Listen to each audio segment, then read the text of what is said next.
ओम शांति। आपका दिन शुभ हो। आप जो भी कर्म करें उसमें आपको सफलता मिलती रहे, मेरी यही शुभ भावना और शुभकामना है।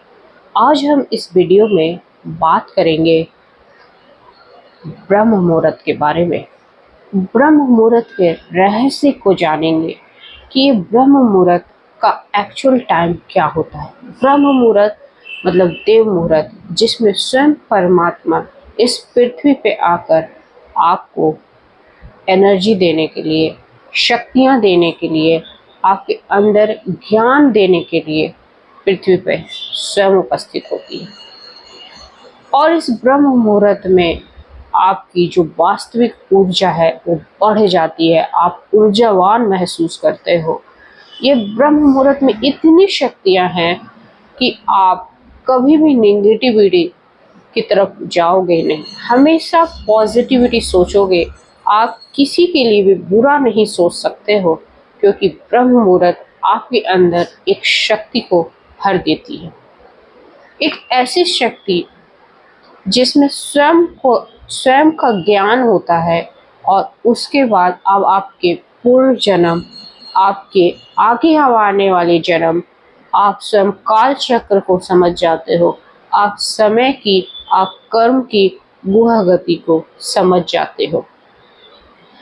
तो आज इस वीडियो में एक कथा द्वारा, जो रहस्यमय ब्रह्म मुहूर्त की रहस्यमय कथा है, उसके द्वारा हम इस ब्रह्म मुहूर्त में जो सुबह के 3 से 6 बजे के बीच का समय है, उसको मैं समझाने की पूरी कोशिश करूंगी।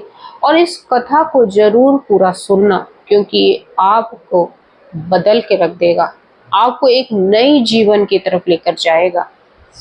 आप अपने अंदर एक ऊर्जा महसूस करोगे जब आप इस ब्रह्म मुहूर्त में उठोगे। और ये जिस तरीके से राजा ने अपने आप को बदला, जो चाहते हो वो आप जीवन में उस पा सकते हो, अपने सपनों को पूरा कर सकते हो। इस ब्रह्म मुहूर्त में इतनी जादू है। तो इस कथा को जरूर पूरा सुनना, और इस पूरा सुनने के बाद आप ये निर्णय लेना कि आपको ब्रह्म मुहूर्त में उठना चाहिए या नहीं उठना चाहिए। तो चलिए, इस ब्रह्म मुहूर्त में इस रहस्यमय कथा कहाँ से शुरू होती है? नारद जी से शुरू होती है, क्योंकि ये कथा स्वयं भगवान विष्णु बताते हैं। और नारद जी जब पृथ्वी लोक पर आते हैं और देखते हैं कि कुछ लोग बहुत ही ऊर्जावान हैं, बहुत उसमें लाइवली संचार हो रहा है, मतलब वो अपने जीवन की को रहस्य को जान चुके हैं, वो पूरे मतलब ब्रह्मांड को समझते हैं कि कौन परमात्मा है, कर्म की गति को समझ रहे, चाक काल की समय की गति को समझ रहे। और कुछ लोग एकदम जीवन में निराशा में चले गए, अंधकार में चले गए, उनके चेहरे मुरझाए हुए। तो इतना डिफरेंस देखकर वो भगवान विष्णु के पास दौड़े दौड़े जाते हैं। और नारद जब सतयुग में जब भगवान विष्णु अपने सोने के सिंहासन पे बैठे हैं, तो उनसे नारद मुनि क्वेश्चन करते हैं कि भगवान, मैं पृथ्वी लोक गया था, और पृथ्वी लोक गया था और वहां देखता हूँ कि कुछ लोग बहुत ही एनर्जेटिक है और कुछ लोग एकदम डाउन हो गए हैं, वो अपने डिप्रेशन में है, मतलब वो अंधकार में है, अपने जीवन की जीने की चाह छोड़ दी, ऐसा क्यों? तो भगवान कहते हैं कि कुछ लोग तो ब्रह्म मुहूर्त के रहस्य को समझते हैं, पर कुछ लोग अभी तक इस रहस्य को नहीं समझ पाए हैं। लेकिन मैं तुम्हें आज इस ब्रह्म मुहूर्त के रहस्य को एक कथा द्वारा सुनाता हूँ, एक कहानी सुनाता हूँ। और उस कहानी को सुनने के बाद नारद, तुम्हारे में भी मंगल होगा, और जो लोग इस कथा को भविष्य में सुनेंगे उनका भी मंगल होगा।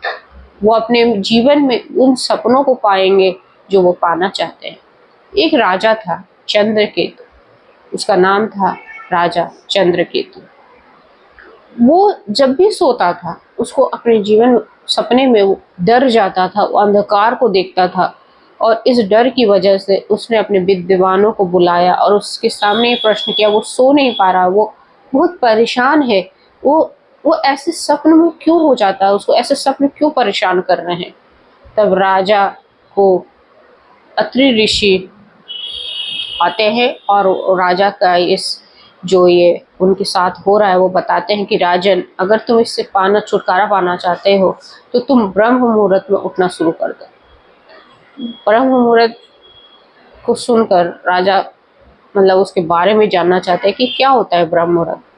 तो ऋषि बताते हैं कि तुम सुबह 3 से 5 बजे मैक्सिमम 6 बजे तक के बीच में उठना शुरू करो और उस उठने के बाद तुम ईश्वर का ध्यान करो और तुम मंत्र का जाप करो। तुम ओम नमो भगवते वासुदेवाय बोलो। फिर उसके बाद जो तुम्हें अनुभव हो दूसरे दिन वो तुम अनुभव मुझे बताना। राजा अगली सुबह वही कर्म करता है। वो सुबह उठता है, स्नान करता है गंगा जल से और वो महसूस करता है कि सारी प्रजा सो रही है। थोड़ी थोड़ी चांद की रोशनी है, ठंडी हवाएं चल रही हैं। वो बहुत एनर्जी फील करता है, एक ऊर्जा फील करता है और वो ध्यान में बैठ जाता है। और जैसे ही ध्यान में बैठता है उसका मन अपने राज्य में भटकने लगता है, उसका मन अपने परिवार में भटकने लगता है, उसका मन भविष्य में भटकने लगता है और वो अचानक जाग जाता है। फिर वो ऋषि की वो बात याद करता है कि ऋषि ने बोला था कि वो मंत्र का जाप करे। वो ओम नमो भगवते वासुदेवाय का मंत्र जपता है और उसको शांति महसूस होती है। वो दौड़ा दौड़ा दूसरे दिन उसी दिन जाता है, ऋषि को अपना अनुभव बताता है कि वो कैसा महसूस कर रहा था। उसको अपनी राज्य की चिंता हो रही थी, परिवार की चिंता हो रही थी। तो ऋषि कहता है कि तुम सही दिशा में जा रहे, पर राजन तुम 7 दिन लगातार ये ब्रह्म मुहूर्त में उठो, फिर तुम उसके बाद का अनुभव मुझे बताना और उस 7 दिनों में जो तुम्हें ज्ञान मिलेगा उसको तुम हमें बताना। राजन को उस ब्रह्म मुहूर्त में बहुत ही जानने की लालसा होती है, उसको जिज्ञासा बढ़ जाती है क्योंकि उसको जो अनुभव हुआ था, उसको जो शांति मिली थी उसको वापस पाना चाहता है। वो अगली सुबह वापस उठता है। वो सुबह उठकर फिर ईश्वर में ध्यान लगाता है, ध्यान में बैठता है। पर जैसे ही बैठता है उसको एक प्रकाश पुंज दिखाई देता है। वो फिर ओम नमो भगवते वासुदेवा का जाप करता है। उस जाप करते करते उसको असीम शांति का अनुभव होता है। एक दिव्य आवाज आती है कि जिसकी तुम जाप कर रहे हो मैं वही स्वयं हूँ। दूसरे दिन वो फिर जाप करता है, वो फिर ब्रह्म मुहूर्त में उठता है और इस दिन उसको एक नगर दिखाई देता है। ठीक है, एक नगर दिखाई देता है वो, और उस नगर में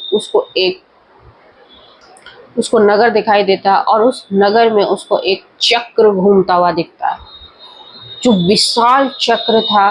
और उस चक्र को वो घूमता देखता है और तभी एक दिव्य आवाज आती है कि राजन मैं काल चक्र हूँ, मैं समय का चक्र हूँ। मैं इस पूरी सृष्टि में समय को अपने कंट्रोल में करता हूँ। जिसका जो जो समय आना होता है वो समय मैं उसको दिखाता हूँ। उसके बाद वो उसकी ध्यान टूटती है। फिर वो तीसरे दिन सुबह उठता है। फिर वो ब्रह्म मुहूर्त में वो आज जब वो अपने अंदर एक अलग चीज महसूस करता है, वो जैसे ही ध्यान में बैठता है उस समाधि में चला जाता है, एक गहन चिंतन में चला जाता है, एक गहन ध्यान में चला जाता है जहाँ उसको एक नगर दिखाई देता है। और उस नगर में उसको नए नए पोशाकें पहने उसके सैनिक दिखाई देते हैं। वो नगर वो उसका नगर तो नहीं था, ये उसका राज्य तो नहीं था, लेकिन सब कुछ अलग अलग सा महसूस हो रहा था। सब लोग उसको राजा कह रहे थे।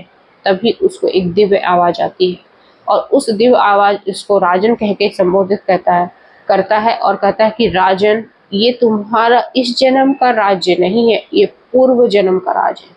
पिछले जन्म में जिस जगह के तुम राजा थे ये वही राज्य है और यही तुम्हें आभास करता है। जब तुम ब्रह्म मुहूर्त में उठते हो तुम्हें पूर्व जन्मों का भी आभास होने लगता है। तुम्हें जो तुम्हारे साथ घटनाएं हुई होती है तुम्हें उसका भी आभास होता है।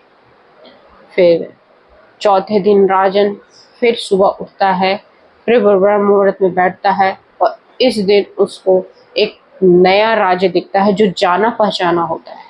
उसमें भी लोग दिखते हैं, सैनिक दिखते हैं, लेकिन इस बार सैनिक तो युद्ध की तैयारी कर रहे होते हैं। वो डर सा जाता है, वो भयभीत हो जाता है कि अरे ये क्या, मेरे राज्य में युद्ध है और मुझे पता भी नहीं है।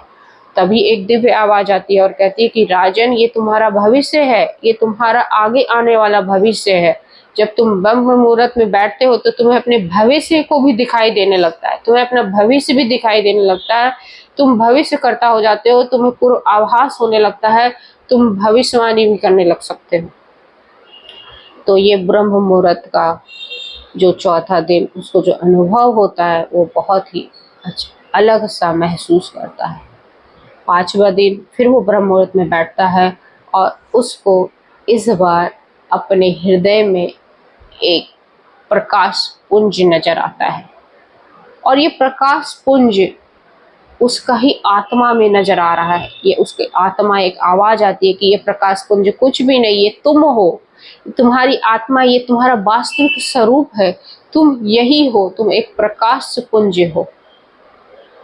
छठे दिन राजा फिर ब्रह्म मुहूर्त में बैठता है और इस दिन उसको आकाश, उसको जो महसूस होता है वो और दिनों से अलग होता है। वो एक अंधकार वाली गुफा में जा रहा होता है, वो अंधकार में जा रहा होता है और ये इसमें एक दिव्य आवाज आती है कि ये अंधकार नहीं, ये तुम्हारी मृत्यु है, ये तुम्हारा अब अंत आने वाला है, तुम अब इस नए, अब इस शरीर को छोड़ के तुम अलग प्रकाश वाले गुफा में एंटर कर रहोगे। और वो राजा देखता है कि मैं इस अंधकार गुफा को छोड़कर प्रकाश वाली गुफा में एंटर कर रहा, फिर एक नया शरीर को छोड़ कर नया शरीर धारण कर रहा हूँ और उसको कुछ अलग महसूस होता है।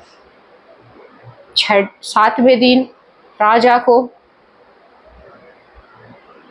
आकाशीय मंडल दिखता है, सौर्य,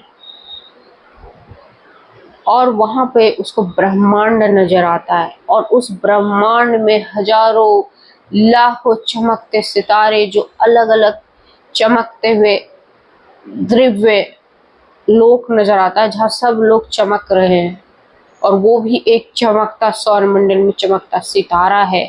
उसको ये ब्रह्मांड के सातवें, जो ब्रह्म मुहूर्त के सातवें दिन महसूस होता है। तब एक दिव्य आवाज आती है कि लास्ट में तुम्हें सब कुछ अपने कर्मों को छोड़कर इसी ब्रह्मांड में आना पड़ेगा। इसी ब्रह्मांड में जब तुम्हें मुक्ति मिल जाएगी, जब तुम्हें मोक्ष मिल जाएगा तो तुम्हें यहीं आना है। अब राजन को आत्मज्ञान हो चुका था, उसको पता चल चुका था कि उसका पिता कौन है। उसको इस ब्रह्म मुहूर्त में ये अनुभव हो गया था कि उसको आगे आने वाले जन्म और पिछला उसका जन्म कैसा है उन सब का भी ज्ञान हो गया था और वो संकल्पों से सब कुछ पा सकता है क्योंकि ब्रह्मांड की एनर्जी उसके साथ है, ये महसूस हो गया था। वो सातवां दिन पूरा कंप्लीट करने के बाद राजा ऋषि अत्रि से मिलता है और अपने अनुभव को साझा करता है, अपने अनुभव को बताता है। तब राजा अत्रि कहते हैं, ऋषि अत्रि कहते हैं कि राजन, अब तुम इस ब्रह्म मुहूर्त के सातों ज्ञान 7 दिन में समझ चुके हो, लेकिन अगर तुम जीवन पर्यंत इस ब्रह्म मुहूर्त का पालन करोगे तो तुम अपने सपनों को पूरा कर लोगे। अपने सारे जो तुम चाहते हो, जो चाहते हो वो तुम्हें मिल जाएगा। तुम्हें असीम सुख की प्राप्ति होगी, असीम शांति महसूस होगा। तो तुम इस ब्रह्म मुहूर्त का जीवन पर्यंत, जब तक तुम्हारा जीवन है, तुम इसका पालन करोगे।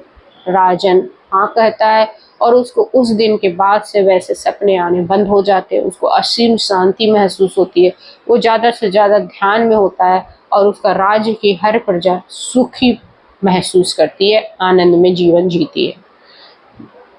विष्णु भगवान कहते हैं नारद ऋषि से, नारद, अगर ब्रह्म मुहूर्त में उठने से उस राजा को इतना फल मिल सकता है तो हर इंसान अगर ब्रह्म मुहूर्त में उठे, जिसको तुम देख के आए हो, जिसके चेहरे पे एक ऊर्जा है, एक एनर्जी है, वो ब्रह्म मुहूर्त का पालन करते हैं। और जो इंसान, जिन लोगों को, जो ज्यादातर लोगों को तुमने दुखी देखा है, वो ब्रह्म मुहूर्त में नहीं उठते हैं। तो आप सभी मेरा निवेदन है, जिस तरीके से नारद जी ने इस कथा को पूरे ब्रह्मांड में फैलाया और लोगों को इसको जानकारी हुई कि ये ब्रह्म मुहूर्त होता क्या है, 3 से 6 बजे के बीच के उठकर हम क्या कर सकते हैं, जब इस रहस्यमय कथा को आम आदमी पा लेता है और उसके हिसाब से अपना जीवन जीता है, उस ब्रह्म मुहूर्त में उठता है, ज्ञान अर्जित करता है, तो सोचिए वो व्यक्ति का चमक ही अलग होता है। आप जो जितने भी संत महापुरुष हैं वो सब ब्रह्म मुहूर्त में उठते हैं और उनका बातों में इतना प्रभाव होता है कि आप उनकी बातों को फॉलो करते हो, क्योंकि उनके अंदर एक शक्ति होती है। तो आप सब भी अपने अंदर ये शक्ति जागृत करो और ब्रह्म मुहूर्त में उठना शुरू करो।